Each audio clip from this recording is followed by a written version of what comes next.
Bonjour à vous.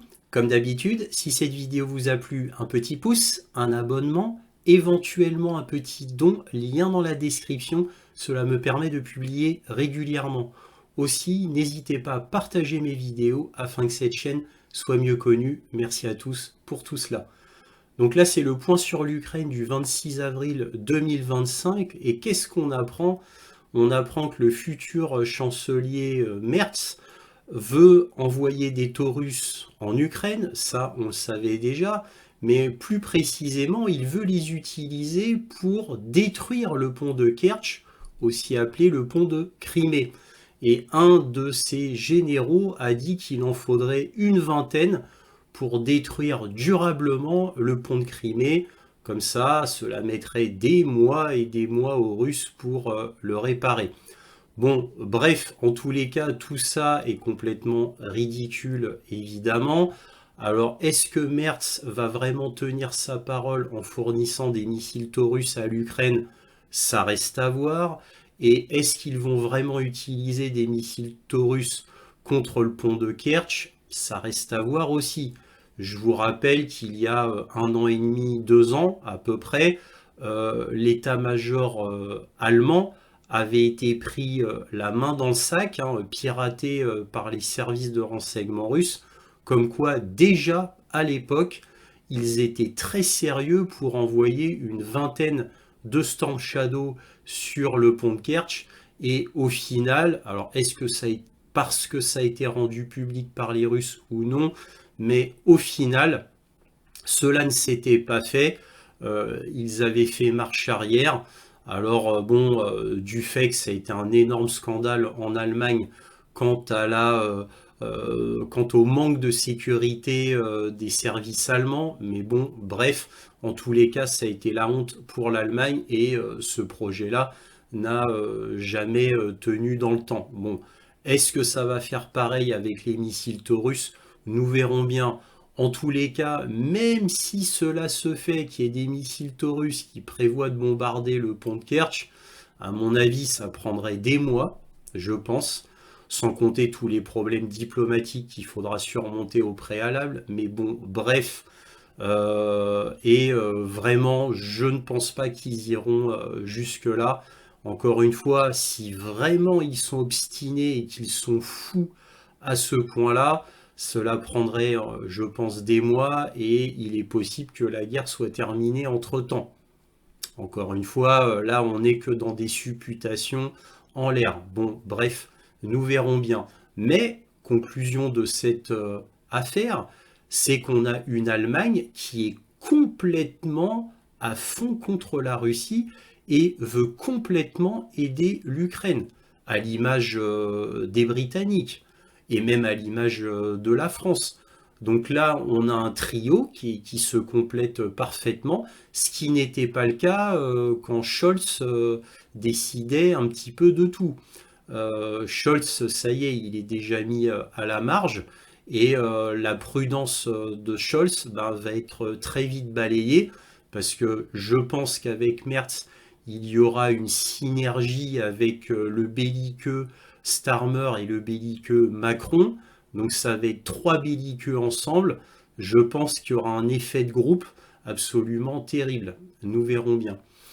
Alors maintenant, quant aux dernières affaires des accords de paix tout à fait hypothétiques entre la Russie et l'Ukraine avec un arbitrage, on va dire très faible, quoi, très faible dans l'efficacité des États-Unis, bah, on a eu un petit rebondissement puisque tout d'abord on a Donald Trump, bon, qui, je vous rappelle, avait traité Zelensky de dictateur et qu'il ne devrait plus être président parce qu'il ne l'est plus depuis mai 2024. Ça, c'était les mots de Trump.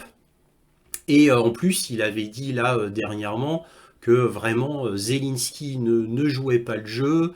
Nous, les États-Unis, on lui a demandé gentiment de reconnaître la Crimée tout du moins une grande partie des Catoblastes déjà conquis par les Russes, bah, comme territoire russe, parce que le projet de Trump, mais plus précisément en réalité de l'envoyé spécial américain Witkoff, hein, c'est lui qui s'occupe de cet accord de paix, entre guillemets, c'est Witkoff.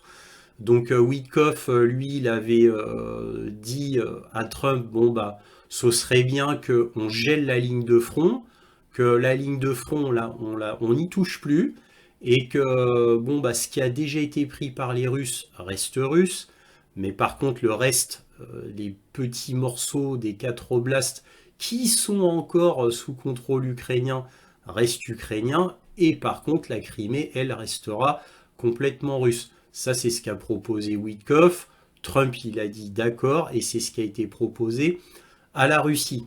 Donc, bien entendu, la Russie a refusé. Zelensky, il a hurlé, il a dit il n'est pas question qu'on laisse la Crimée aux Russes. Et à partir de là, Trump, il a dit que Zelensky ne jouait pas le jeu, qu'il ne fallait pas qu'il oublie qu'il n'avait aucune carte en main.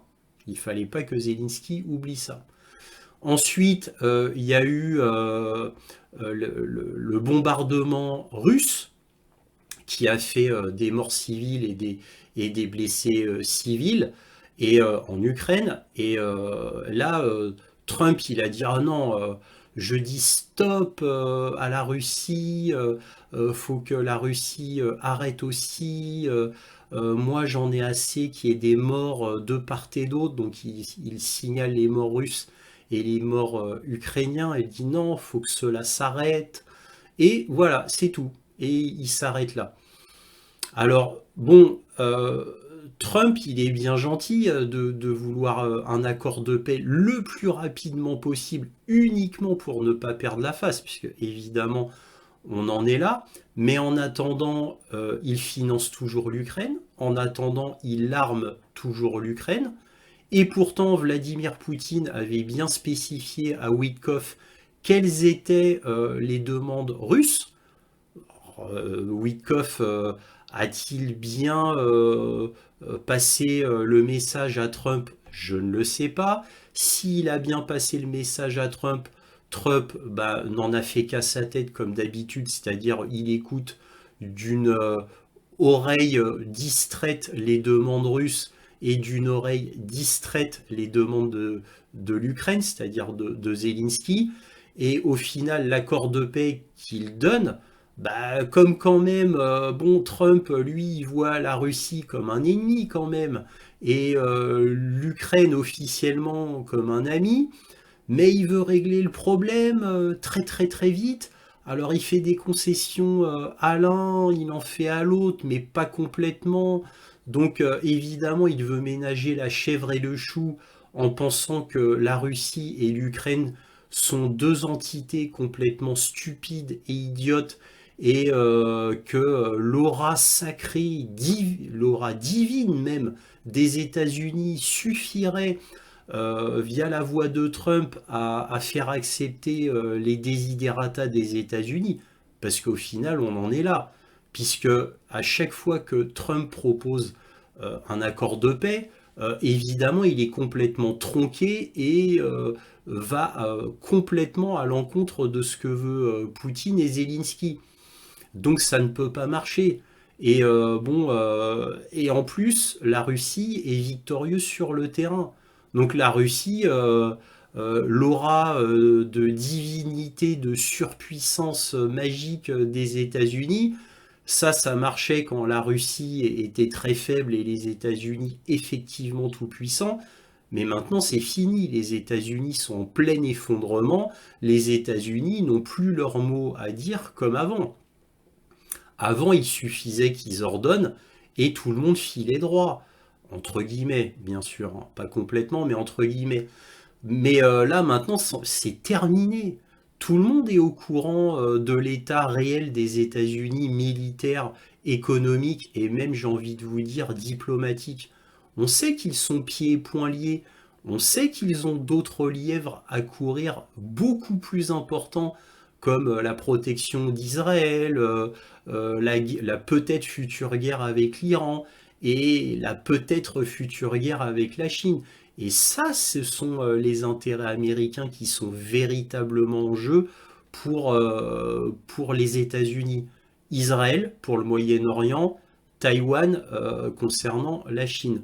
Voilà où sont les vrais intérêts américains. Il n'y a aucun vrai intérêt américain en Ukraine, à part un emplacement géostratégique, il est vrai, assez important, mais qui est maintenant à la marge. Hein, ça, c'était les consignes des années 90, hein, 80-90, comme quoi l'Ukraine était d'une importance absolue. C'était la doctrine américaine d'il y a quelques décennies. Les États-Unis s'y sont certes accrochés, mais maintenant avec ce qui se passe au Moyen-Orient et ce qui se passe avec la Chine, tout ça est devenu caduc, nul et non avenu. Ce qui compte maintenant, c'est l'Asie et le Moyen-Orient. Bref, donc l'Ukraine commence à se sentir abandonnée, parce que évidemment là, qu'est-ce qu'on a entendu de Marco Rubio? Marco Rubio dit, il a dit, bon au final, si ça continue comme ça, nous on va laisser tomber l'Ukraine et on va vous laisser vous débrouiller, vous l'Union européenne, avec l'Ukraine. Et nous, on va tout simplement se retirer. Comme ça, Trump, il pourra dire à la face du monde, regardez, regardez, j'ai fait vraiment tout ce que je pouvais, hein, tout ce que je pouvais. Mais vous avez vu, hein, la Russie continue à avancer malgré tout. Zelensky, il n'écoute pas ce qu'on lui dit, il ne veut pas reconnaître la Crimée et les 4 oblasts, il ne veut faire aucune concession, il est absolument buté, on ne peut pas parler avec lui. Bref, bon, tout cela vous connaissez déjà. Donc on va droit dans le mur et en plus Trump est hypocrite puisque, je le répète encore une fois, il ne cesse malgré tout, hein, de toujours financer et de donner de l'armement à l'Ukraine. Alors certains disent que c'est pas l'administration Trump vraiment qui a décidé cela, que ce sont les restes de ce qu'a promis l'administration Biden à l'Ukraine et que là, c'est les restes que devaient donner les États-Unis à l'Ukraine. Je ne le sais pas. En tous les cas, Trump, il lui suffirait d'un ordre pour arrêter tout cela. Ça apaiserait énormément la Russie, parce que ça avait été une raison parmi bien d'autres de Vladimir Poutine de absolument rien faire pour un cessez-le-feu ou un accord de paix. Ça avait été une ligne rouge de Vladimir Poutine. Il avait dit à Witkoff, écoutez, vous continuez à armer l'Ukraine, à financer l'Ukraine, pour nous c'est inadmissible. Ça veut dire que vous n'êtes pas sincère dans vos demandes de paix. Donc voilà, à partir de là, rien que ce fait-là, parmi tant d'autres, encore une fois, je ne vais pas tous les reciter, démilitarisation, dénazification, etc. etc. Bon, il y a bien d'autres points comme ça. Donc en gros, les États-Unis, conclusion, donnent des éléments à l'un, des éléments à l'autre pour faire rapprocher les deux parties, mais les éléments qu'ils donnent ne sont pas du tout ce que demandent les deux parties. Donc en gros, c'est à la limite, on pourrait penser, si Trump était quelqu'un d'intelligent et mais aussi de cynique, c'est que, en admettant encore une fois que Trump soit en réalité intelligent, machiavélique et qu'il y a un plan derrière tout ça, on pourrait penser que Trump fait exprès de désappointer, de décevoir les deux parties pour vite partir de cette chose-trappe qui est l'Ukraine, de cet aspirateur à dollars qui est l'Ukraine et en armement aussi, pour vite partir et dire sans perdre trop la face aux yeux du monde, regardez, j'ai tout tenté, on retire toutes nos billes, on arrête les financements, on arrête l'armement et on va pouvoir se concentrer sur ce qui nous tient vraiment à cœur. Voilà, on pourrait penser ça. Ou alors, Trump ne comprend décidément rien à la diplomatie, Trump fait du Trump, Trump serait un égocentrique, un narcissique absolu, qui ne pense qu'aux États-Unis et ne veut pas faire de la diplomatie. Et lui, la diplomatie, ça se résume à des menaces et à des ultimatums. Et point barre. Et Trump, ça s'arrête là. Voilà, voilà. Alors on a ces deux options-là. Après, chacun choisira. Moi, je ne sais pas. Donc le temps nous le dira. Voilà ce qu'on pouvait dire concernant les derniers événements quant à cet accord de paix qui, évidemment, se terminera en eau de boudin, c'est-à-dire il y a rien qui va se passer. La Russie va être victorieuse, c'est la très très très très grande probabilité. Ils vont prendre les 4 oblasts, voire même d'autres oblasts. Les États-Unis ne bougeront pas, l'Union européenne ne peut rien faire à part gesticuler, puisqu'ils n'en ont pas les moyens au niveau économique et au niveau militaire. Ils n'ont absolument aucun moyen pour aider l'Ukraine en réalité. Et à la limite, ça arrange la Russie que l'Union européenne se saigne des 4 veines pour l'Ukraine. Pour la Russie, c'est tout gagnant, puisque ça ne changera strictement rien en Ukraine pour la Russie. La Russie avancera toujours. Ça ne les dérangera pas, toutes les gesticulations économiques et militaires de l'UE. Et ça appauvrira l'UE, ça la rendra toujours plus faible. Donc c'est du gagnant-gagnant pour Poutine si l'UE s'entête à vouloir aider dans le jusqu'au boutisme militaire l'Ukraine. Voilà. Alors évidemment, dans cette vidéo, nous parlerons de bien d'autres choses, hein, technologie militaire, d'autres faits de géopolitique extrêmement intéressants. Donc ne manquez pas le reste de la vidéo qui sera en article comme d'habitude. Donc surtout, regardez-la bien jusqu'au bout. Voilà, commençons. On commence très fort avec un article de DPA International qui nous dit « Le futur chancelier allemand provoque la colère de Moscou avec ses commentaires sur le pont de Crimée ». Là, vous voyez, c'est Merz, le futur chancelier allemand.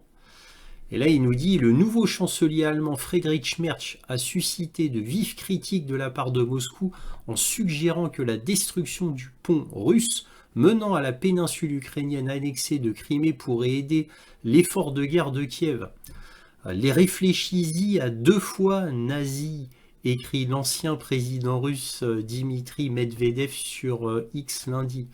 Dans une interview accordée dimanche à la chaîne publique allemande ARD, Merz a déclaré que l'armée ukrainienne devait sortir de la défensive et a suggéré que la destruction du pont, le lien le plus important entre la Russie et la Crimée, pourrait aider.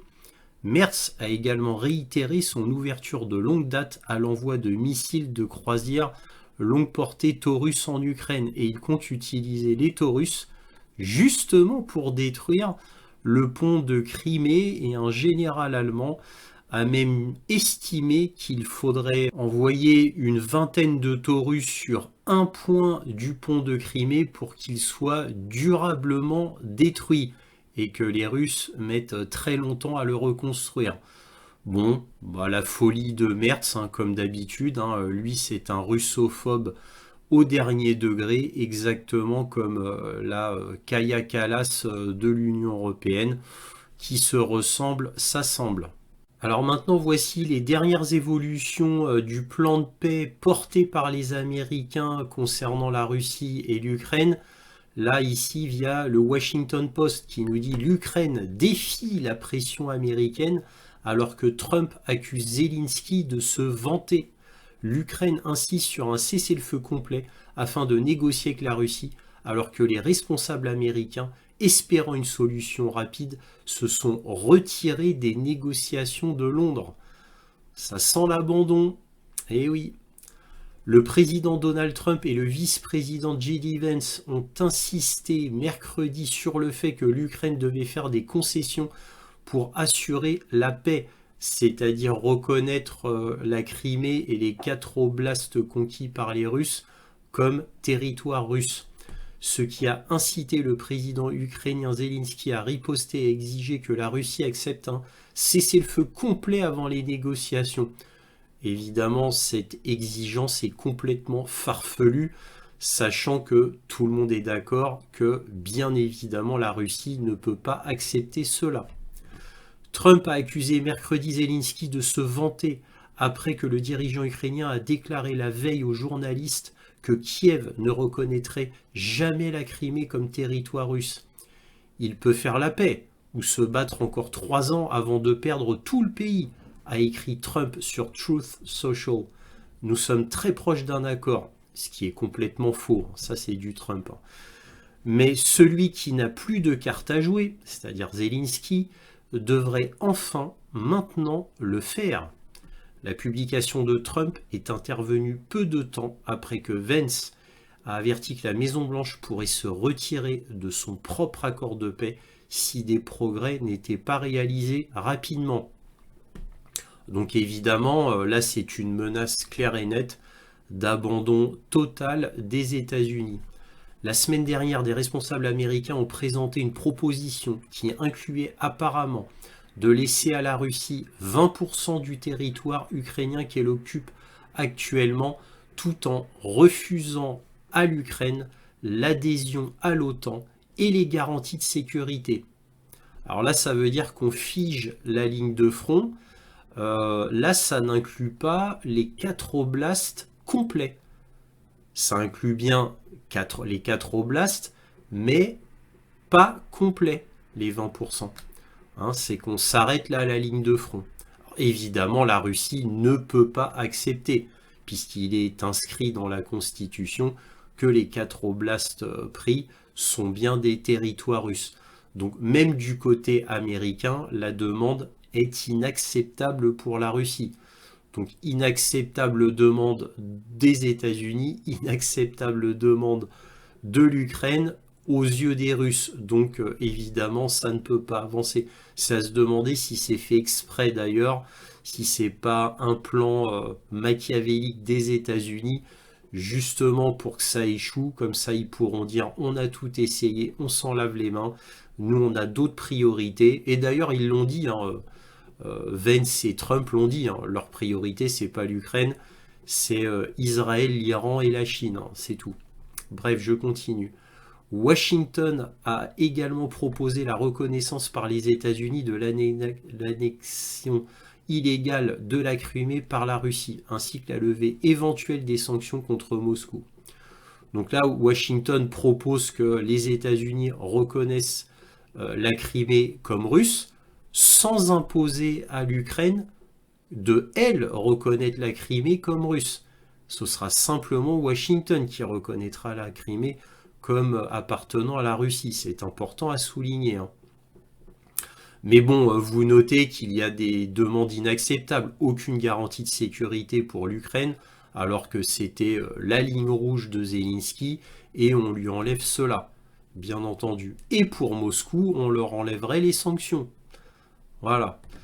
Trump a écrit mercredi que malgré les propos de Zelensky, Washington ne demandait pas à l'Ukraine de reconnaître la Crimée comme étant russe. Bon, voilà, là ça c'est dit.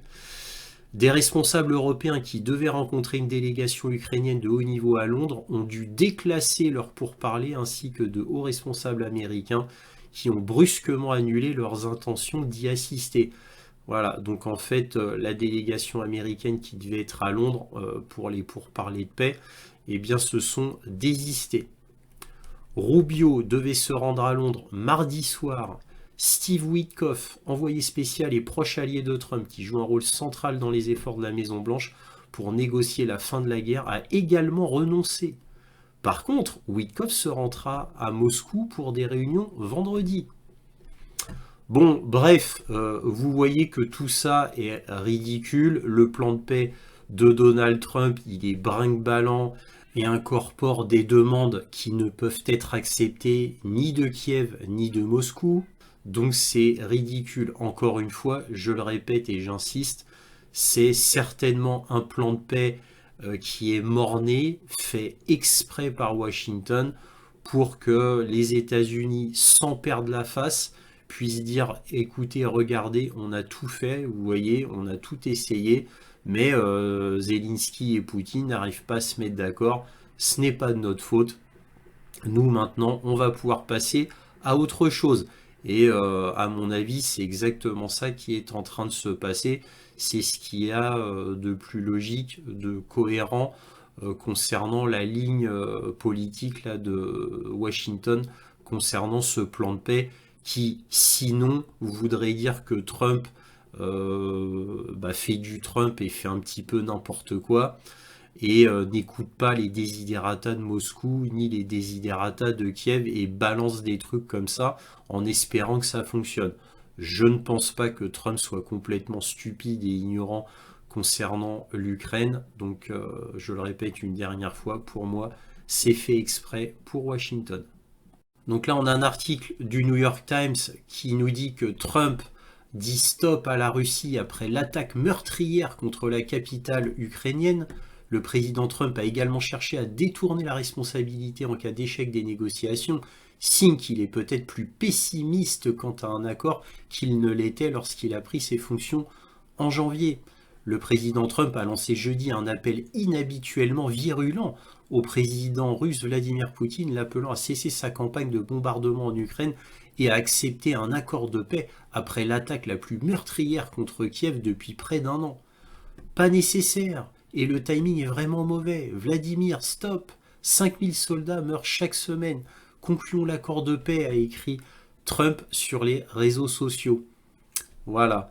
Bon, alors effectivement, il y a eu une attaque, la énième sur Kiev, mais pareil sur Dnipro, sur Odessa, bon bref, comme d'habitude depuis 3 ans, en gros, sauf que là, Trump, voilà, là, vraiment, il gesticule, hein, faut arrêter. Donc là, dernièrement, c'était Zelensky, maintenant c'est Vladimir Poutine, les deux, et vous voyez à quel point, là, il est désespéré, Trump, hein.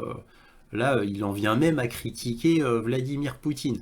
Bref, évidemment, comme je vous l'ai dit en introduction, il ne se passera strictement rien. Les loups aboient et la caravane passe, hein. Ça, c'est ce que Vladimir Poutine pourrait dire. Donc lui, il avance, il va prendre des oblasts et plus les États-Unis continueront à donner de l'armement et du financement à l'Ukraine, car je vous rappelle, effectivement, c'est toujours pas fini, et plus l'Union européenne donnera de l'armement et des financements à l'Ukraine, ça donne le prétexte tout trouvé à Vladimir Poutine pour continuer à avancer, à prendre les oblasts que Vladimir Poutine pense qu'ils appartiennent à la Russie, puisque oblast peuplé de russophones. Donc, et c'est ce qui est en train de se passer. Donc voilà, pour la Russie, faudrait que ça continue comme ça jusqu'à ce que les États-Unis jettent complètement l'éponge. On finit en apothéose avec Politico qui nous dit l'Ukraine gagnera avec ou sans notre permission. Si nous soutenons réellement les Ukrainiens, notre rôle est de les soutenir dans leur choix. Aucun d'entre nous ne peut prétendre avoir le droit ou l'autorité de leur dicter quand et quoi céder. Voilà. Alors ça, c'est Gabrielus Landsbergis, qui est membre du Conseil européen des relations étrangères. Voilà, qui dit ça. Donc, bon, je vais pas tout vous lire, mais bon, en gros, c'est cet homme-là qui dit cela. Alors, ça me rappelle, il y a un an et demi, plutôt un an et demi, où dans les médias américains, parce que je suivais beaucoup les médias américains, il y avait le même leitmotiv, l'Ukraine gagnera la guerre. Et vous pouviez entendre ça du matin au soir dans tous les grands médias américains. L'Ukraine gagnera la guerre, avec moult consultants généraux qui disaient que l'Ukraine, bien évidemment, ne pouvait pas perdre la guerre et que la Russie devait se préparer à une humiliation suprême.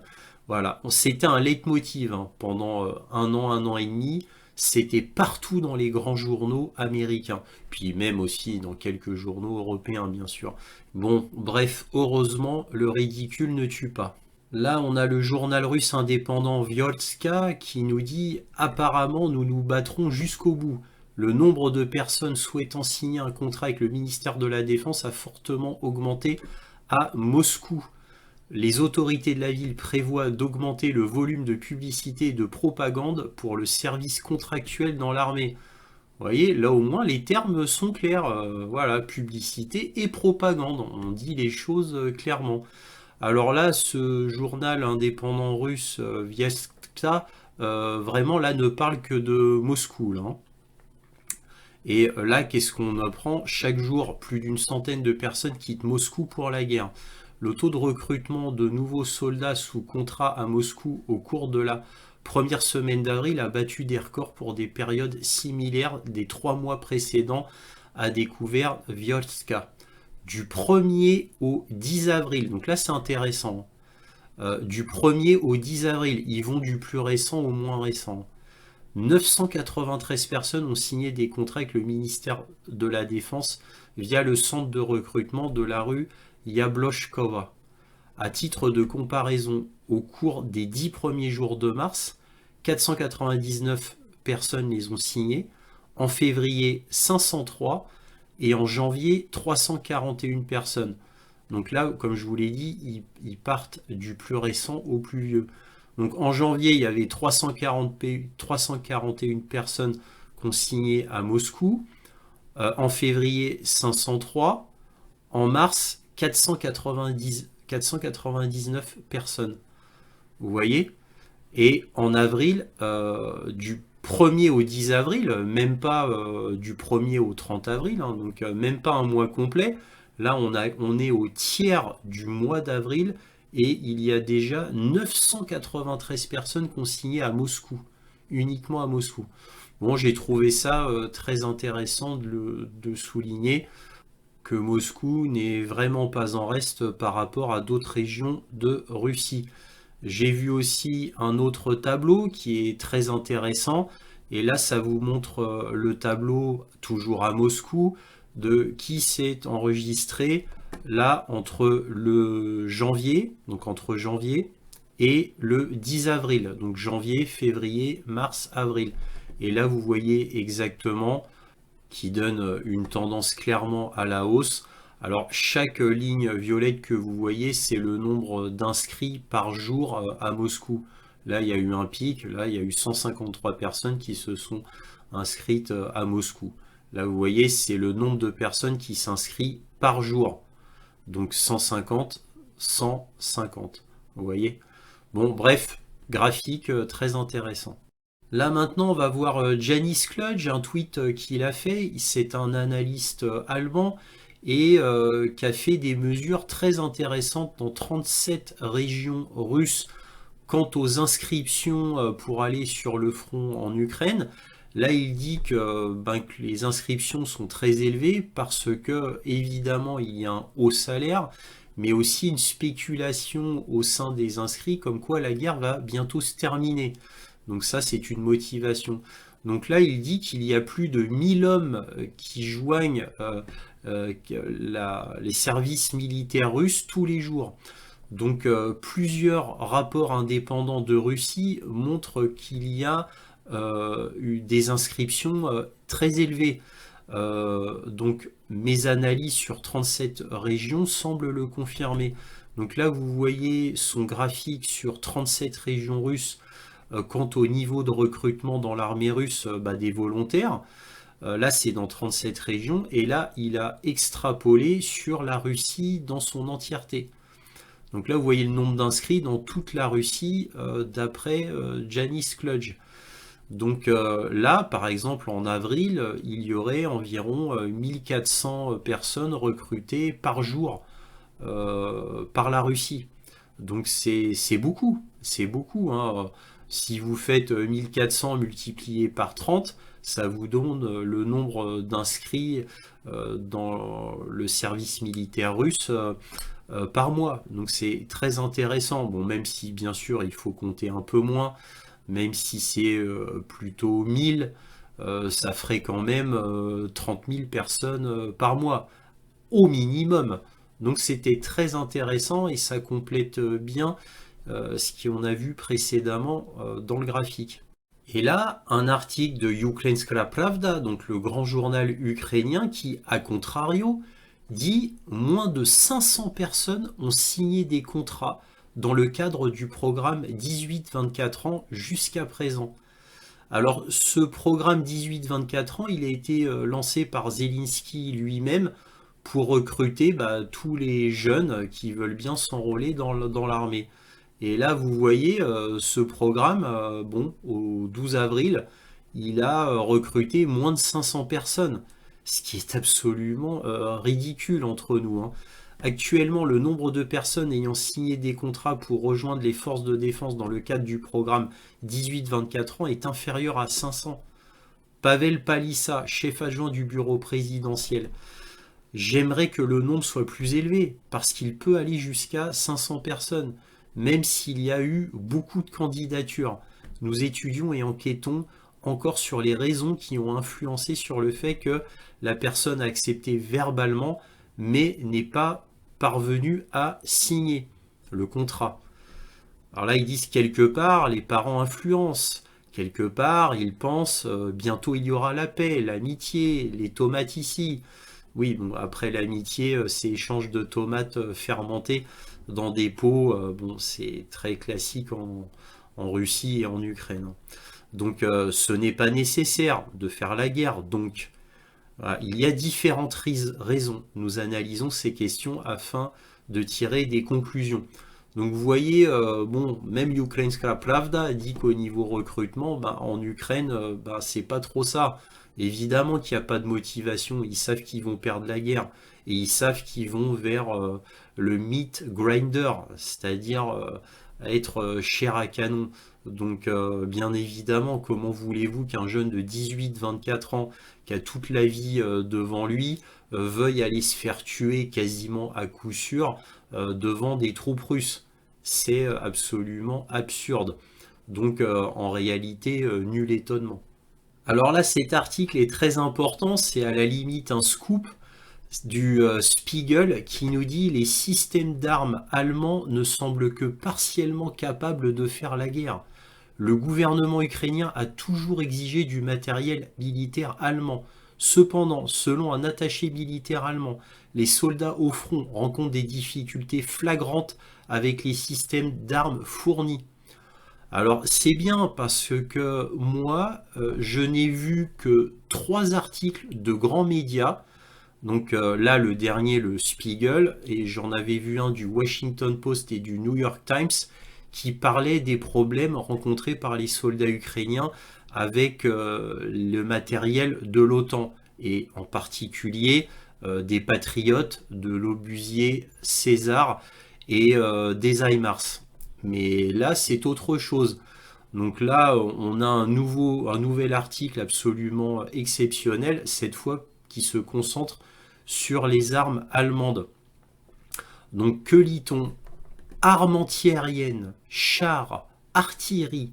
Dans la guerre défensive des forces armées ukrainiennes, les équipements militaires fournis par l'Allemagne sont mis à l'épreuve dans des conditions réelles. La guerre en Ukraine offre ainsi également aux fabricants d'armes allemands et à la Bundeswehr des informations importantes sur l'efficacité et la durabilité de leur technologie dans une guerre réelle. Très important, très important. Citant un document interne de la Bundeswehr, le SZ et le WDR rapportent désormais que les expériences des soldats ukrainiens avec l'aide en armes de l'Allemagne sont dans certains cas assez mitigées. Bon, ils emploient un énorme euphémisme pour pas trop ridiculiser le matériel allemand. Le document obtenu par le Spiegel est la transcription d'une conférence donnée à environ 200 officiers subalternes de la Bundeswehr à Delitzsch en Saxe. L'orateur était l'attaché militaire adjoint de l'ambassade d'Allemagne à Kiev. Il a décrit en termes clairs les problèmes rencontrés par les Ukrainiens avec les armes allemandes au combat. Le Panzerhaubitze 2000, le PZ 2000, c'est l'obusier allemand vedette. Ça vaut environ 20 millions d'euros en 2024, hein. C'est extrêmement cher. C'est très bon, mais c'est exactement comme l'obusier César. Il est très bon, mais il n'est pas fiable dans le temps. Voilà, il a un coût de maintenance énorme en plus, comme l'obusier César. Donc c'est un système d'armes exceptionnel, mais il présente une vulnérabilité technique si élevée que son aptitude à la guerre est sérieusement remise en question.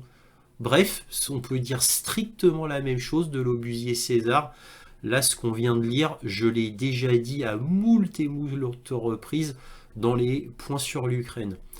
Le char de combat principal, le Léopard 1A5, un très très vieux tank, s'est avéré fiable sur les lignes de front, mais il est souvent utilisé par les Ukrainiens uniquement comme artillerie de fortune en raison de son faible blindage. Tiens, tiens, tiens, les Ukrainiens utilisent de très anciens tanks, comme les Russes. Ah, et comme les Russes, ils l'utilisent de la même façon, puisque c'est un très vieux tank, ils l'utilisent comme artillerie de fortune. Bah oui, bah comme les Russes. Les Russes utilisent des tanks des années 50, des années 60, mais pas pour foncer dans le tas. Ça, ils le laissent aux T-72 BM, T-80 ou T-90M. Non, ils l'utilisent bien évidemment comme soutien d'artillerie, comme le font les Russes, comme le font les Ukrainiens. Donc c'est tout à fait normal. Sauf que pour les Ukrainiens, on n'en parle pas. Par contre, du côté russe, les médias occidentaux se moquent. Voilà. Sauf que les Russes ont des quantités énormes de vieux chars qu'ils avaient gardés soigneusement, qu'ils avaient entretenus, et donc qu'ils peuvent utiliser à foison en Ukraine, en tant que char d'appui d'artillerie. C'est tout. Pas pour l'utiliser comme véritablement un vrai char. Voilà. Et les Ukrainiens font bien sûr la même chose. Bien sûr. Et avec le nouveau Léopard 2A6, le coût de réparation est si élevé que les réparations à l'avant ne sont souvent pas possibles. Et oui, et oui, plus le matériel est complexe de haute technicité, plus le coût de maintenance est cher et moins c'est fiable. Voilà, c'est pour ça que les Russes auront toujours un avantage à ce niveau-là, concernant le terrestre tout du moins, par rapport aux armes de l'OTAN. Les résultats du système de défense aérienne de pointe ont également été mitigés. Le système Iris-T était très efficace. Effectivement, le système antiaérien allemand Iris-T, c'est un très bon système. Mais comme notre système français, le système français antiaérien est très bon aussi, hein. Mais le prix des munitions était trop élevé et il n'était pas disponible dans les quantités nécessaires. Entre autres problèmes, hein. Le problème de l'Iris-T, c'est qu'il est très vulnérable sur le terrain. Quand il doit être utilisé, il doit être protégé par des systèmes anti-drones. Malheureusement, c'est pas le cas. Pas souvent le cas. Le système Patriot est fondamentalement un excellent système d'armes. C'est vrai. Mais il est excessivement cher. Je vous rappelle qu'un système Patriot complet, je dis bien complet, coûte de nos jours 1,2 milliard de dollars. Un système complet, hein. Donc voilà. Et il faut environ 80 techniciens pour utiliser ce système complet. Évidemment, vous doutez bien que dans ces techniciens, il y a beaucoup d'Américains, bien évidemment, en plus. Mais inadaptés à un usage militaire, car les véhicules porteurs fabriqués par MAN sont trop vieux et il n'y a plus de pièces de rechange disponibles pour eux. Cependant, l'un des plus anciens systèmes d'armes livrés, le char antiaérien Guépard, semble recevoir beaucoup d'éloges.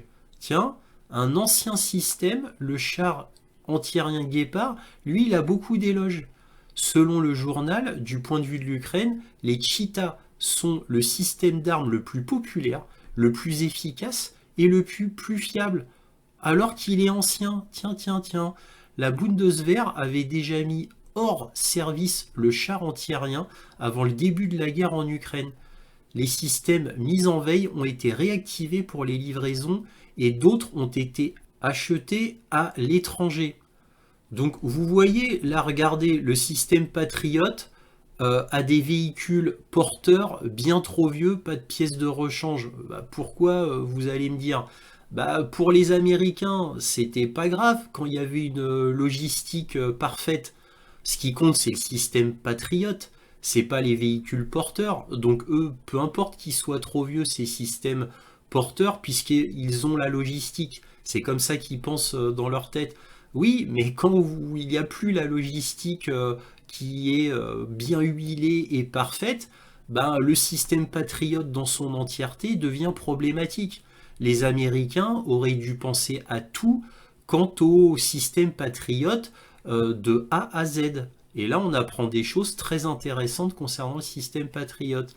Et là, bon, bah là, encore une fois, hein, comme le char 1A5, donc un vieux char qui est très bien, bah, les Ukrainiens pensent que les Cheetah sont très bien, que les systèmes Guépard est très bien. Donc plus c'est vieux, mieux c'est. Bah oui, quand on est en guerre, ce qui compte, c'est l'efficacité et la fiabilité. C'est pas le fait de pouvoir faire des choses extraordinaires, un peu gadget, avec votre système d'armes. Vous voyez? Et là, à la fin, c'est le résumé du document est très clair. Pratiquement aucun gros équipement allemand n'est entièrement adapté à la guerre. Vous vous rendez compte un petit peu, la conclusion, elle est terrible. Elle est terrible. Ça veut dire que le matériel allemand, mais exactement comme le matériel américain, anglais, français, a été influencé surtout par les Américains, faut dire ce qui est. Et l'OTAN, en réalité, n'a pas une armée adaptée pour faire une vraie guerre. Ils ont adapté leur armée pour faire de gros bombardements aériens, de faire des embuscades, de faire des opérations commando, des opérations antiterroristes pour détruire une cellule par-ci, une cellule par-là. Voilà, mais pas pour faire une vraie guerre. Voilà, et maintenant on en paye le prix. Là pour le coup c'est l'Allemagne. Alors là, un article absolument énorme, détonnant, qui vient de Bloomberg, qui nous dit la start-up Helsing, spécialisée dans la défense par l'intelligence artificielle, est critiquée pour ses technologies et ses tactiques. La plus grande entreprise européenne de technologie de défense est accusée de drones hors de prix et de logiciels défectueux. L'entreprise, malgré tout, maintient ses produits. Donc là, vous voyez, cet article, il est énorme, hein. Il est très très très très très très long. Il va vraiment dans le détail et pourquoi il est absolument énorme. Là, vous voyez Olaf Scholz et Zelensky qui ont visité l'entreprise avec un drone doté d'IA. Et là, cet article est gigantesque et absolument terrible en réalité. L'entreprise de défense Helsing a été créée pour ce moment. Trois entrepreneurs allemands ont fondé l'entreprise en 2021, convaincus que la guerre moderne exige des technologies modernes et que l'Europe, malgré les menaces sécuritaires croissantes, ne disposait d'aucune entreprise crédible pour les développer. Aujourd'hui, alors que les dirigeants européens s'apprêtent à engager des sommes records pour le réarmement, Helsing est la start-up européenne de technologie de défense la plus valorisée. Forte de ses moyens financiers importants et de ses liens étroits avec l'armée allemande, l'entreprise fondée à Munich est, du moins sur le papier, idéalement placée pour tirer profit de la frénésie de dépenses à venir. Donc là, dans tout l'article de Bloomberg, dénonce en réalité un scandale, car l'Union européenne a déjà investi des centaines de millions d'euros dans cette start-up, et plusieurs pays ont investi, comme vous voyez, dont la France, et c'est absolument terrible, parce que les Ukrainiens se plaignent de ces drones qui marchent très mal, et dans des moments des fois très inopportuns, et en plus, tout le monde doit payer des drones absolument hors de prix. Bon, bref, je vous la fais courte. La start-up Helsing a profité du fait qu'il y avait d'énormes profits à venir et ils ont roulé tout le monde dans la farine. Le problème, c'est que l'Union européenne s'est engagée tellement loin avec Helsing qu'ils ne peuvent plus reculer. Et Helsing a dit, bon ben non, je vous promets, on va améliorer la situation, on va améliorer le logiciel et on va vous faire des prix un peu moins bas. Donc vous voyez, ils ont été tellement loin qu'ils peuvent même plus reculer, ils peuvent même plus lâcher Helsing. C'est extrêmement grave, extrêmement grave, parce que en attendant, c'est notre argent qui est utilisé pour ça. Donc voilà, donc on a les États-Unis dont il y a plus de 2 ans, un grand journal américain, CBS, disait qu'environ 70% de l'armement américain était détourné pour aller au marché noir, vers la mafia ukrainienne, les seigneurs de guerre ukrainiens, le gouvernement ukrainien mafieux, etc., pour le revendre dans le monde entier, et principalement en Afrique d'ailleurs. Et là, on a un autre scandale, mais cette fois qui touche directement l'Union européenne. Vous voyez à quel point c'est quand même terriblement scandaleux. Alors maintenant, on va parler propagande occidentale. Alors là, vous voyez, c'est le Financial Times, un des journaux les plus prestigieux du monde. Et que lit-on? Vladimir Poutine propose de stopper l'invasion de l'Ukraine le long de la ligne de front actuelle.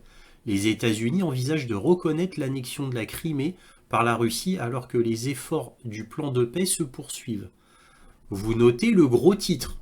C'est un titre absolument, on va dire, énorme. Très très très important, parce que ça voudrait dire beaucoup de choses. Et là, que lit-on? Vladimir Poutine a proposé de mettre fin à son invasion de l'Ukraine sur la ligne de front actuelle dans le cadre des efforts visant à parvenir à un accord de paix avec le président américain Trump, selon des personnes proches du dossier. Ça n'a rien d'officiel, hein. Le président russe a déclaré à Steve Witkoff, l'envoyé spécial de Trump, lors d'une réunion à Saint-Pétersbourg, plus tôt ce mois-ci, que Moscou pourrait renoncer à ses revendications sur des zones des 4 régions ukrainiennes partiellement occupées qui restent sous le contrôle de Kiev, ont déclaré 3 des personnes interrogées, soi-disant proches du dossier. Donc là, c'est énorme. Ça voudrait dire une reculade importante de Vladimir Poutine. Ça voudrait dire que les 4 oblasts qui ont été officiellement intronisés comme faisant partie du territoire russe, bah, en fin de compte, ne le seraient pas vraiment. Alors quand j'ai lu ça dans le Financial Times, là, j'ai été extrêmement sceptique. Extrêmement sceptique. Pour moi, c'était impensable que Vladimir Poutine dise cela, ou pense cela même, ou même que Lavrov ait jamais dit cela. C'était pas possible. Et évidemment, j'ai eu le nez creux et je me suis un peu renseigné. Et j'ai découvert le poteau rose, bien évidemment. Alors maintenant, un article de RT qui nous dit se fier uniquement aux sources primaires concernant les négociations américano-russes, d'après le Kremlin. Beaucoup de fausses nouvelles sont publiées sur le sujet, même par des médias respectables, a déclaré le porte-parole Dimitri Peskov. Même par des médias respectables, vous voyez où je veux en venir là, vis-à-vis du Financial Times? Le porte-parole du Kremlin, Dimitri Peskov, a mis en garde contre les fausses informations et a exhorté les gens à consulter les sources primaires concernant toute évolution des négociations entre Moscou et les États-Unis sur le conflit russo-ukrainien. Dans une interview accordée mardi à RIA Novosti, Peskov a été invité à commenter un récent rapport du Financial Times affirmant que Moscou est prêt à geler le conflit le long des lignes de front actuelles. De nombreux faux articles sont publiés actuellement, y compris par des publications respectées. Vous ne devriez donc écouter que les sources primaires, a-t-il déclaré. Selon l'article du Financial Times de mardi, le président russe Vladimir Poutine a proposé de geler le conflit lors de sa rencontre avec l'envoyé spécial Steve Witkoff au début du mois à Saint-Pétersbourg. Bon, après, blablabla. Donc, vous voyez à quel point la propagande s'en mêle. Même le Financial Times. Alors moi qui lis le Financial Times depuis 2 ans maintenant, pas tout à fait 2 ans et demi, c'est pas la première fois que je prends la main dans le sac. Le Financial Times a carrément inventé des nouvelles. Donc c'est pas la première fois, mais c'est rare. C'est vraiment très rare. Mais ça arrive. Et là, vous voyez, même là. Donc je ne sais pas. Je comprends pas le Financial Times. Puisqu'il y a eu un rectificatif fait par le Kremlin juste après. Donc le Financial Times a joué comme ça, ben, perd de sa crédibilité. Forcément, ça les décrédibilise énormément, surtout pour un journal aussi prestigieux. Bref, c'est pour vous dire que tout ce qui sort d'un média occidental, faut le prendre par définition comme faux, surtout sur des sujets aussi sensibles. Il faut aller directement à la source. Ou alors, tout du moins, avoir plusieurs grandes sources qui vous disent la même chose, à minima. Voilà. Bref, faut énormément se méfier des médias occidentaux. Pour souligner ce que je viens de dire, on prend Express, donc un grand journal britannique, qui nous dit humiliation pour Vladimir Poutine alors que des soldats russes désespérés avancent dans des voiturettes de golf. C'est marrant ça, parce que je vous en avais déjà parlé de ces voiturettes de golf. Vous voyez, et ils ajoutent l'armée russe serait en difficulté et aurait recours à des méthodes étranges. Je vous en ai parlé de ces voiturettes de golf dont la propagande occidentale se moquait. Évidemment, là vous le voyez. Donc évidemment, il ne parle en aucun cas du fait que ces voiturettes de golf soient efficaces ou non, que les motocross soient efficaces ou non, que les véhicules du style vélo électrique pour les attaques en pleine nuit soient efficaces ou non. Non, non, il ne parle pas de ça. C'est quand vous lisez l'article, c'est que de la moquerie et dire regardez l'armée russe, ça vous prouve qu'elle est bien en difficulté puisqu'ils en sont à utiliser des motocross, des vélos électriques, des voiturettes de golf. Donc voilà, ils sont vraiment très très mauvais les Russes, hein. Attendez, c'est pas fini. Donc là, on a un autre grand média, Vincepa, qui nous dit Poutine surmonte l'humiliation de Koursk. Les libertés de plus en plus restreintes de la société russe ont réduit l'espace de parole et de plainte des citoyens. La plupart agissent et pensent désormais comme on leur demande.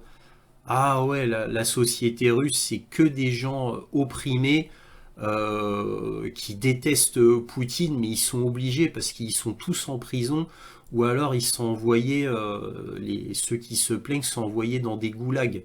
Bon là c'est moi qui exagère un peu, mais vous voyez, moi qui connais très très bien la culture russe, la société russe, parce que j'ai beaucoup de contacts là-bas, donc et puis des contacts pas russes forcément, hein. Je connais un Américain à Moscou et un Anglais à Saint-Pétersbourg.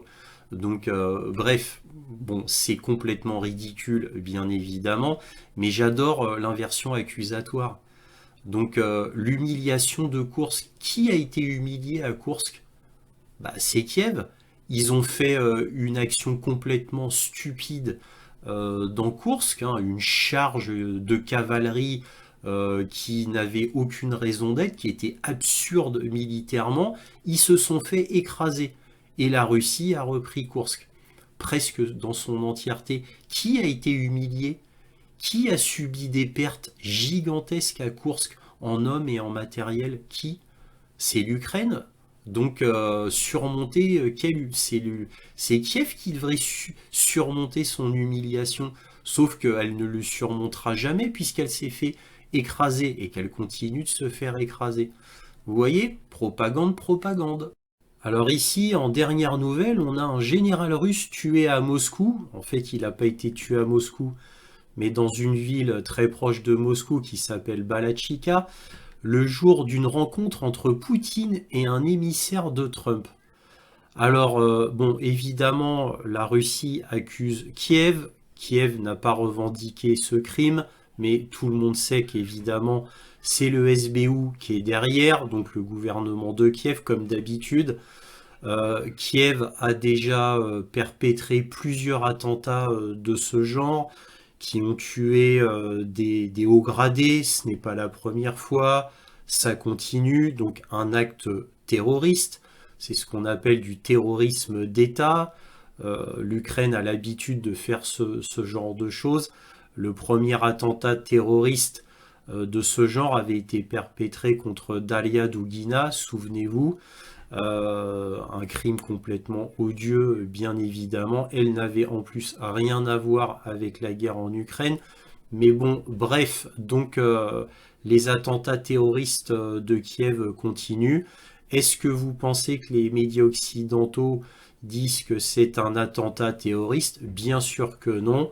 Pour les journaux occidentaux, bon, c'est un fait divers comme un autre, voilà, donc c'est comme ça, c'est tout à fait normal. Par contre, est-ce que vous avez entendu parler que Moscou a tué un colonel ou un général ukrainien lors d'un attentat terroriste?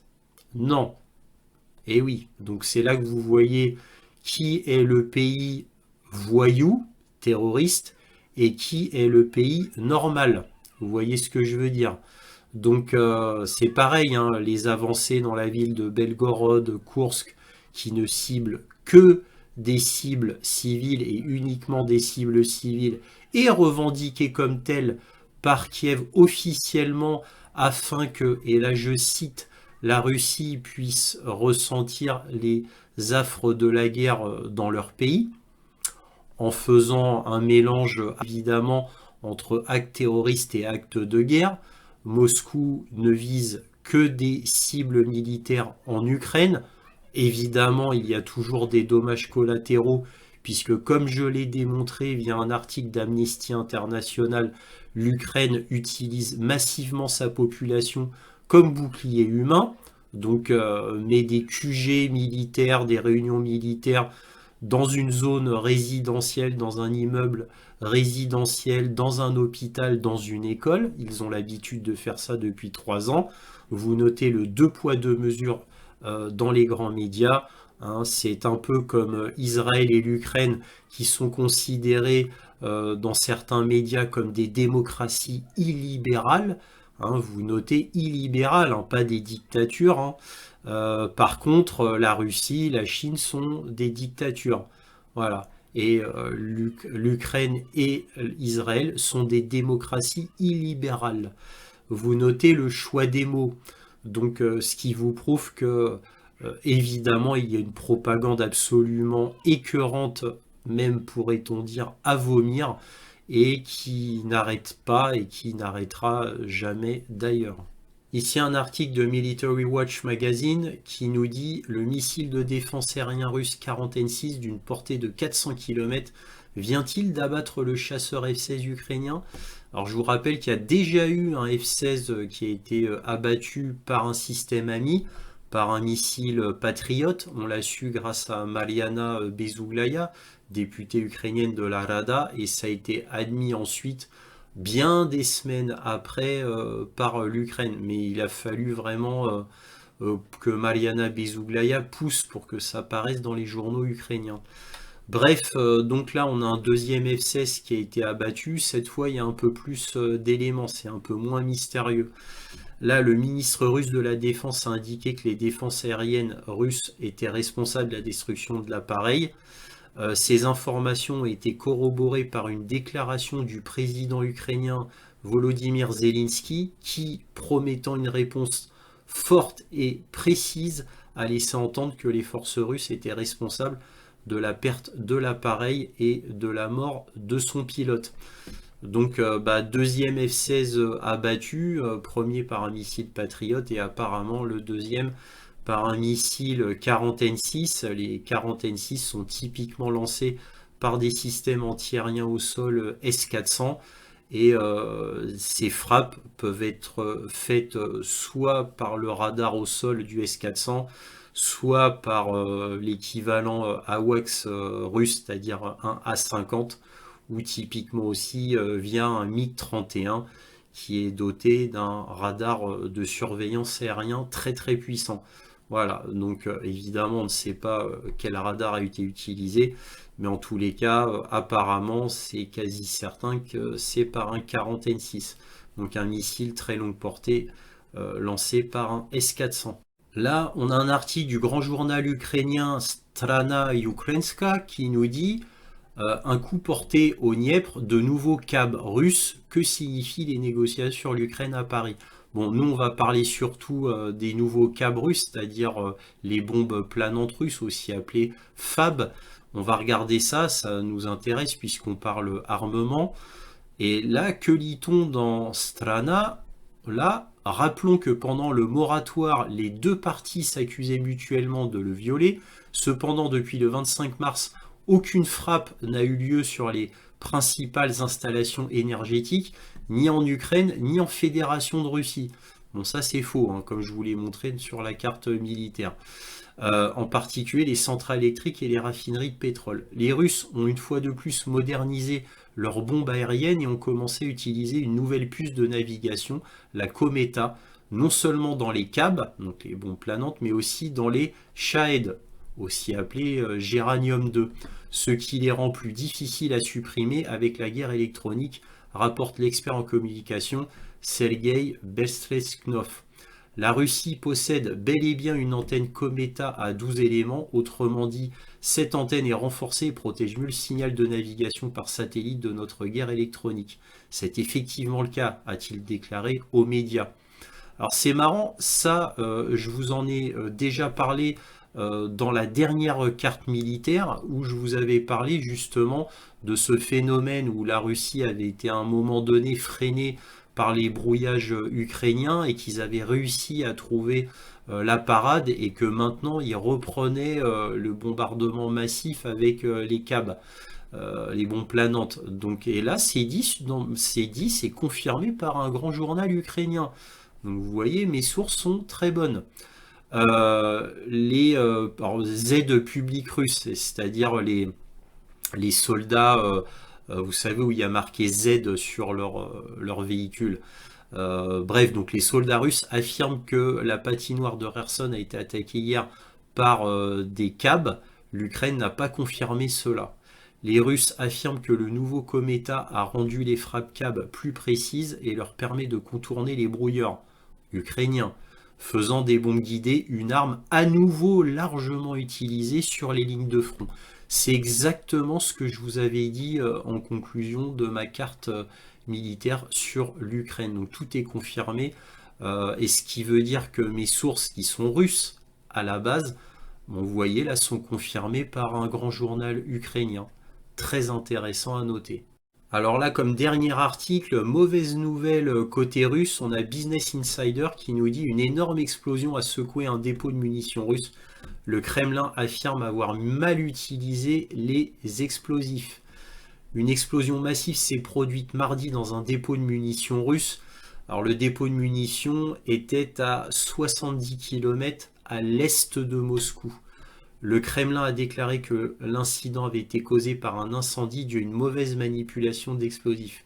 L'Ukraine a déjà attaqué des sites similaires dans le passé. Il s'agirait ici d'un accident.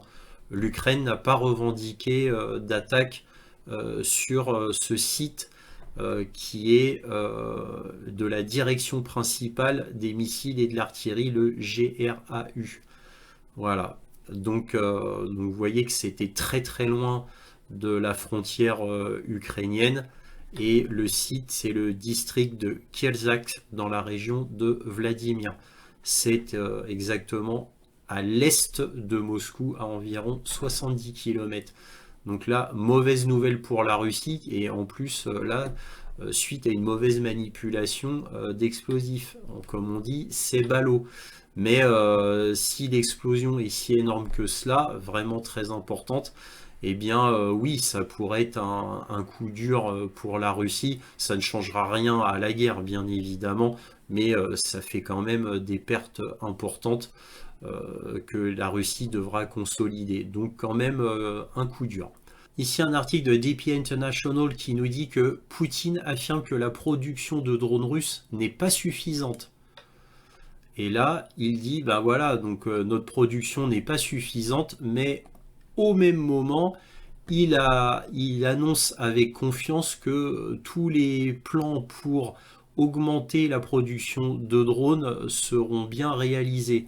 Notant que l'année dernière, le nombre de drones produits avait été augmenté de 1,5 million. De cela, approximativement 4000 drones ont été envoyés quotidiennement sur le front russo-ukrainien. Bon, c'est quand même énorme, hein. Il y a quand même 4000 drones qui sont envoyés tous les jours sur le front ukrainien. Mais pour Vladimir Poutine, ce n'est pas assez. La Russie ne produit pas encore assez de drones. Voilà, c'est fini. Si cette vidéo vous a plu, eh bien, n'hésitez pas à mettre un petit pouce, à vous abonner si ce n'est pas le cas. N'hésitez pas à cliquer aussi sur la petite cloche pour ne rien manquer des prochaines vidéos. Et enfin, n'hésitez pas à partager mes vidéos afin que cette chaîne soit mieux connue. Merci encore à tous pour tout cela, et toujours, soyez curieux.